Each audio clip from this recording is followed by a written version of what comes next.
महेंद्र को यकीन था कि हरिद्वार थाने में वह ज्यादा दिनों तक थानेदार के पद पर नहीं रहेगा। इसलिए नोएडा के थाने में तबादला होते ही उसने अपना बोरिया बिस्तर बांधा और रेलवे स्टेशन चला आया। रेल चलते ही हरिद्वार में गुजारते समय की यादें उसके सामने एक फिल्म की तरह गुजरने लगी। दरअसल हुआ ऐसा था कि रुड़की थाने में रहते हुए वहां के एक साधु द्वारा वहीं के लोकल नेताओं को लड़कियों के साथ मौज मस्ती कराते महेंद्र ने रंगे हाथों पकड़ा था और थाने में बंद कर दिया था। यकीन मानिए, उन नेताओं को थाने में लाए उसे 10 मिनट नहीं हुए थे कि डीएसपी साहब का फोन आया कि फला फला नेताओं को फौरन रिहा कर दो। महेंद्र बड़े अफसर का आदेश मानने को मजबूर था, इसलिए उसे उन नेताओं को फौरन रिहा करना पड़ा। चूंकि वे नेता सत्ताधारी दल से जुड़े हुए थे, इसलिए उन्होंने महेंद्र का तबादला हरिद्वार थाने में करा दिया। हरिद्वार थाने में कुछ दिन महेंद्र चुपचाप बैठा अपना काम करता रहा। लेकिन जब एक दिन थाने में बैठकर वह पुरानी फाइलें देख रहा था, तभी एक फाइल पर जाकर उसकी नज़र रुक गई। उसने फाइल में दर्ज रिपोर्ट पढ़ी। उस रिपोर्ट में लिखा था, गंगा घाट आश्रम में रहने वाली गंगाबाई आश्रम की तिजोरी में से 10,000 रुपये चुराकर भागी। उसी फाइल के अगले पेज पर उस आश्रम के महंत और उसके एक शिष्य का बयान था। उस रात हम दोनों साधना करने के लिए पास की पहाड़ी पर बने मंदिर में गए थे। चूंकि इस बात की जानकारी गंगाबाई को थी, इसी बात का फायदा उठाकर उसने हमारे कमरे में से तिजोरी की चाबी चुराई और उसमें रखे 10,000 रुपये चुरा कर भाग गई। आश्रम से एक रजाई भी गायब है। महेंद्र ने जब यह रिपोर्ट पढ़ी तो उसे इसमें कुछ गोलमाल लगा। उसने तभी सब इंस्पेक्टर राकेश को बुलाया और उसने पूछा, राकेश, गंगा घाट आश्रम में हुई चोरी की तहकीकात क्यों नहीं की गई? उसने जवाब दिया, सर, थानेदार साहब ने मुझसे कहा था कि आश्रम का महंत इस मामले की जांच की तहकीकात में मदद नहीं कर रहा है, इसलिए इसे ऐसे ही पड़ा रहने दो। सो तब से यह फाइल ऐसे ही पड़ी है। राकेश के जाने के बाद महेंद्र को लगा कि हो न हो इस मामले में कुछ राज जरूर है जो महंत छिपा रहा है। उसने तय किया कि उस मामले की हकीकत का वह खुद ही करेगा। इसके बाद महेंद्र ने आश्रम पर पैनी नजर रखनी शुरू कर दी। एक दिन शाम को महेंद्र गंगा घाट आश्रम के सामने वाले होटल में बैठा था। उसकी नजर आश्रम के गेट पर थी। उसने देखा कि कुछ औरतें आश्रम के अंदर गई हैं और तकरीबन 1 घंटे बाद निकली हैं। यह देखकर महेंद्र सोच में पड़ गया कि ये औरतें इतनी देर तक आश्रम में क्या कर रही थी। जैसे ही वे औरतें आश्रम से बाहर निकलकर होटल के पास गई, तभी महेंद्र ने उनमें से एक औरत से पूछा, बहन जी, क्या आश्रम में बहुत से मंदिर हैं जो दर्शन करने के लिए बहुत देर लगती है? वह औरत हंसी और बोली, भैया, आश्रम में तो एक भी मंदिर नहीं है। हम तो महंत जी के पास गई थी। वे लाइलाज बीमारियों का इलाज भी मुफ्त में करते हैं। महेंद्र ने आगे पूछा, बहन जी, आप इन महंत जी के आश्रम में कब से आ रही हैं? वह औरत बोली, आज तो मैं दूसरी बार ही आई हूँ, लेकिन महंत जी कहते हैं कि तुम्हारी बीमारी गंभीर है, तुम्हें ठीक होने में 4-5 महीने तो लग ही जाएंगे। इतना कहकर वह औरत चली गई। एक दिन शाम को महेंद्र ने एक पुलिस वाले को उस आश्रम के बाहर बैठा दिया और उससे कहा, कोई औरत अंदर से बाहर आए तो उसे लेकर तुम मेरे पास आना। उस दिन रात को 8 बजे वह पुलिस वाला 30-32 साल की औरत को लेकर महेंद्र के घर आया। महेंद्र ने उसे बैठने के लिए कहा, क्या आप आश्रम में नौकरी करती हैं? महेंद्र ने पूछा, नहीं सर, दरअसल मेरी शादी हुए तकरीबन 7 साल हो गए और अभी तक मेरी गोद नहीं भरी है। मेरे मोहल्ले की एक औरत ने मुझे बताया कि तू गंगा घाट आश्रम के महंत के पास जा, कुछ दिनों में तेरी गोद भर जाएगी। इसलिए आज मैं पहली बार वहां गई थी। महेंद्र ने उससे यह जानकारी ली और उसे इस तस्कीद के साथ जाने के लिए कहा कि मैं तुमसे जो जानकारी ली है यह बात तुम किसी को मत बताना, यहाँ तक कि महंत को भी नहीं। उन दोनों औरतों से मिली जानकारी संकेत दे रही थी कि हो न हो इस आश्रम में कोई अपराध का डर जरूर चल रहा है। सो महेंद्र ने गंगा घाट आश्रम में हुई चोरी की घटना की तहकीकात जोरों शोरों से शुरू कर दी। एक बार जब महेंद्र इसी सिलसिले में महंत से मिलने आश्रम गए तो उसने इस मामले पर हाथ ही नहीं रखने दिया और बोला, जाने दीजिए, 10,000 रुपये कोई बड़ी बात नहीं है, आप तो चाय पीजिए। उसकी होशियारी देख महेंद्र के मन में शक और भी गहरा हो गया। एक दिन रात को जब महेंद्र गश्त के लिए निकला तो देखा कि वह महंत अपने शिष्य के साथ पहाड़ी पर जा रहा था और उसके पहाड़ी पर जाते ही महेंद्र गंगा घाट आश्रम के अंदर पहुंचा और वहां उसे भोला राम नाम का एक आदमी मिला। तुम यहाँ क्या कर रहे हो? महेंद्र ने पूछा। सर, आप मुझे इस आश्रम का मैनेजर भी कह सकते हैं और चौकीदार भी। सच तो यह है कि यहाँ का सारा काम मैं ही संभालता हूँ। अब मेरी उम्र 70 पार हो चली है, इसलिए समय काटने के लिए मैं यहाँ रहता हूँ। मैं ईमानदार आदमी हूँ, इसलिए महंत ने मुझे अपने पास रखा है। उस आदमी ने बताया, तुम ईमानदार हो और सच्चे भी लगते हो। अच्छा, यह बताओ कि तुम्हारे आश्रम में रहने वाली गंगाबाई कैसी औरत थी? क्या वाकई वह चोरी कर सकती है? महेंद्र ने पूछा। वह आदमी बोला, सर, मैं आपसे झूठ नहीं बोलूंगा। दरअसल गंगाबाई इस आश्रम में झाड़ू पोछे का काम करती थी। वह सुंदर तो थी ही, लेकिन जवान होने में काम काज में बहुत तेज भी थी।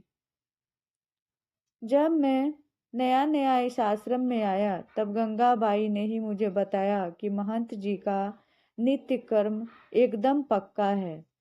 वह सुबह मुझसे 1 गिलास दूध मंगवाते हैं और फिर उसमें अपने पास रखे काजू बादाम और अन्य मेवे मिलाते हैं और उसी का सेवन करते हैं। फिर दोपहर में केवल 2 रोटी खाते हैं और इसी तरह शाम को भी उनका यही नित्य क्रम है रहता है। उस दिन उसकी यह बात सुनकर मुझे हंसी आ गई थी। तब गंगाबाई ने मुझसे पूछा भी था, बोला, भैया तुम्हें हंसी क्यों आ गई? सर, मुझे हंसी इसलिए आई थी कि उसकी बात सुनकर मैं सोच में पड़ गया कि एक दिन में 2-2 गिलास मेवे वाला दूध पीकर यह महंत उसे हजम कैसे करता होगा, क्योंकि वह अपने कमरे में कभी कभार ही बाहर जाता है। सर, गंगाबाई का पति इसी आश्रम में रहता था।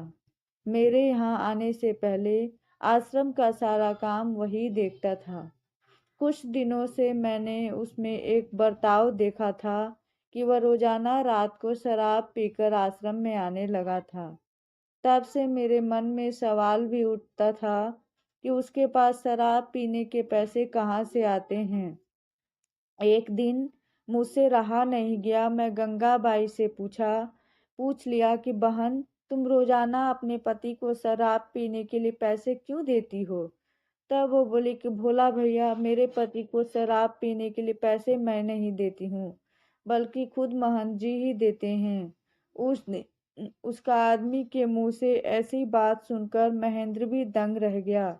उस आदमी को ने आगे बताया, एक दिन जब रात को गंगाबाई का पति शराब पीकर आया, तब महंत जी ने उसकी सरेआम पिटाई की और आश्रम के गेट से बाहर धकेलते हुए कहा, तू रोजाना पीकर आश्रम के नियमों को तोड़ता है। अब तू आश्रम में नहीं रह सकेगा। आज के बाद तू मुझे कभी अपना मुंह मत दिखाना। सर, उस रात उसका पति तो आश्रम में से गया, तो आज तक उसका पता नहीं चला कि वह कहाँ है, जिंदा भी है या नहीं। गंगा भाई भी अपने पति के साथ यहाँ से जाना चाहती थी, लेकिन उसी दिन महंत का एक शिष्य आश्रम में आया। उसने महंत को कहकर उसे आश्रम से नहीं जाने दिया। महंत और उसका शिष्य रोजाना मेवे वाला दूध गंगाबाई के हाथ से पीते रहे। एक दिन महंत जी ने मुझसे कहा, कुछ दिन के लिए तुम अपने ऋषिकेश वाले आश्रम जाकर रहो, वहां का इंतजाम देखो। सर, समय कब रुका है जो रुकता है। मैं 1 महीने बाद दोबारा इस आश्रम में आया। एक दिन सुबह सुबह गंगाबाई दौड़ी दौड़ी अपने कमरे से बाहर निकली, बाथरूम में जाकर उल्टियां करने लगी। जब उसकी इस हरकत पर महंत जी ने उसके शिष्य की भी नजर पड़ी, तब शिष्य बोला, गुरुजी, कुछ गड़बड़ लगती है। गंगा सुबह से कई बार उल्टियां कर चुकी है, मुझे लगता है कि वह पेट से हो गई है। शिष्य के मुंह से ऐसी बात सुनते ही महंत के माथे पर पसीना आ गया। वो बोले, जैसे जैसे इसका पेट बढ़ता जाएगा, अपने पापों का घड़ा लोगों के सामने आने लगेगा। फिर जो लोग हमें साधु सन्यासी मानकर पूछते हैं, वे ही हमारा मुंह काला करके हमें सरेआम बाजार में घुमाएंगे। अगर इस मुसीबत को हमने जल्दी से नहीं निपटाया तो हम निपट जाएंगे।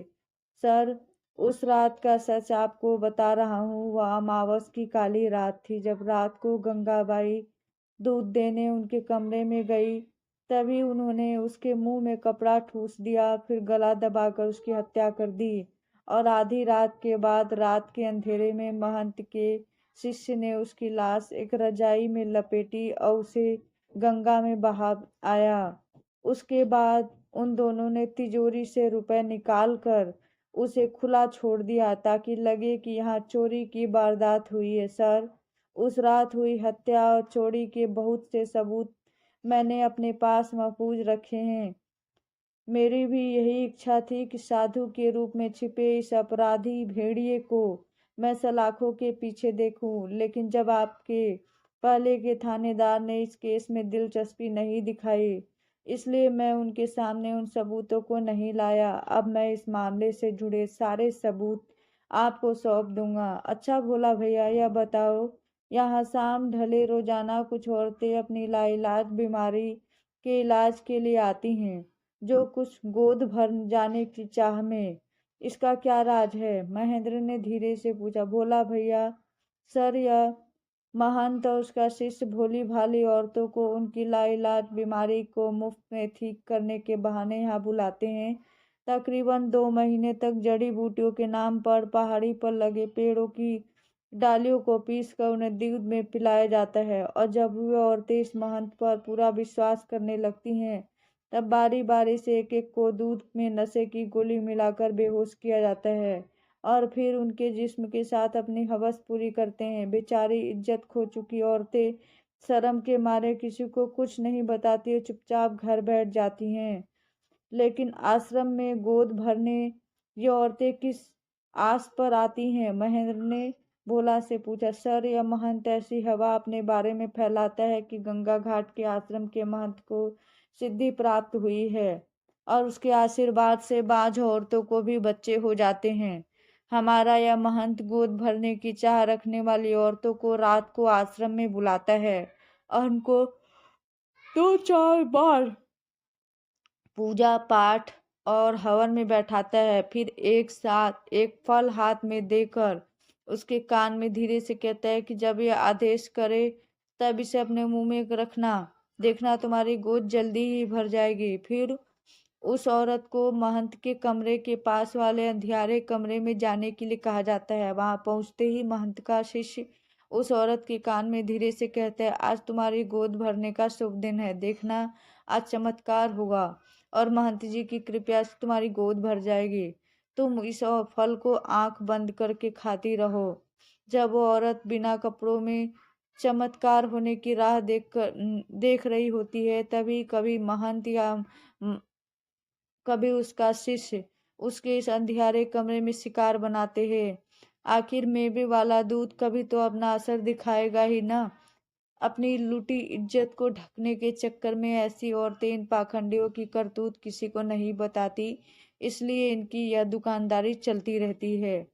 अगर मैं महंत के खिलाफ एक्शन लूं तो क्या तुम गवाही दोगे? महेंद्र ने भोला राम से पूछा। सर, मैं यह सब लिखकर भी देने को तैयार हूँ, भोला राम ने पूरे जोश के साथ कहा। भोला राम के बयान और उसके द्वारा दिए सबूतों के आधार पर महेंद्र ने अगले ही दिन महंत और उसके शिष्य को गिरफ्तार कर लिया। महेंद्र और उसके शिष्य को गिरफ्तार हुए 2 घंटे भी नहीं हुए थे कि महेंद्र के आईजी और डीएसपी में से संदेश मिलने शुरू हो गए कि उस महंत को तत्काल रिहा करो, उसके खिलाफ जो सबूत है उसे जलाकर नष्ट करो। जब महेंद्र ने आईजी साहब से कहा, सर उस महंत के खिलाफ कैसे, मेरे पास पुख्ता सबूत हैं, तब आईजी बोले, मिस्टर थोड़ी मेरी बात समझने की भी कोशिश करो। उस महंत का प्रभाव इतना ज्यादा है कि हम पर भी ऊपर से लगातार दबाव आ रहा है। महेंद्र ने आईजी साहब से कहा, सर मैं उन्हें रिहा नहीं कर सकता। तब वो बोले, फिर तुम मेरा यह ऑर्डर भी सुन लो। तुम्हारा तबादला नोएडा थाने में किया जाता है। तुम तत्काल नोएडा थाने में जाकर मुझे सूचना दो। रेल एकदम से रुक गई। मालूम करने पर पता चला कि किसी ने चैन खींची है। रेल के रुकते ही इंस्पेक्टर महेंद्र यादव के साए से बाहर निकलकर हकीकत की दुनिया में आ गए। तभी उसके मन में एकदम पक्का था कि वह किसी भी थाने में क्यों न रहे, उसके काम का तरीका यही रहेगा, चाहे फिर तबादला कितनी ही बार क्यों न हो।